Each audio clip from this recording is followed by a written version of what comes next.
കഴിഞ്ഞ ഹർത്താൽ ദിനത്തിൽ രാത്രി 9 മണിയോടെ പുറത്തുനിന്ന് ഭക്ഷണം കഴിക്കാനാണ് കുമ്മനം അറുപറ ഒറ്റക്കണ്ടത്തിൽ ഹാഷിമും ഭാര്യ ഹബീബയും കോട്ടയം നഗരത്തിലേക്ക് പോയത്. രാത്രി 11 മണിയായിട്ടും തിരികെ വരാത്തതിനെ തുടർന്ന് ആരംഭിച്ച അന്വേഷണം 4 ദിവസം പിന്നിടുമ്പോഴും ഇവരെക്കുറിച്ച് യാതൊരു വിവരവുമില്ല.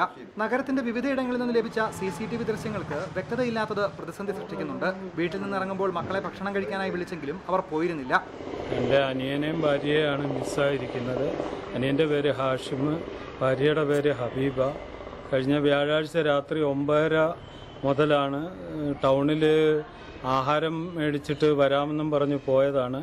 വാപ്പായും മക്കളും മാത്രമേ ഉണ്ടായിരുന്നുള്ളൂ വീട്ടിൽ. അവർ 12 മണി വരെ നോക്കിയിരുന്നു.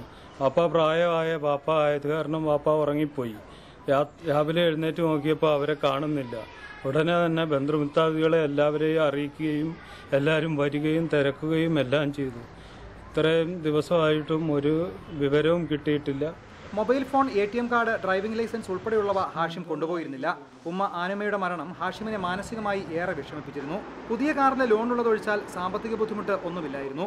10 കിലോമീറ്റർ പോലും തുടർച്ചയായി വാഹനം ഓടിക്കാൻ പ്രയാസപ്പെടുന്നയാളാണ് ഹാഷിമെന്നും പിതാവ് പറയുന്നു. റിപ്പോർട്ടർ, കോട്ടയം.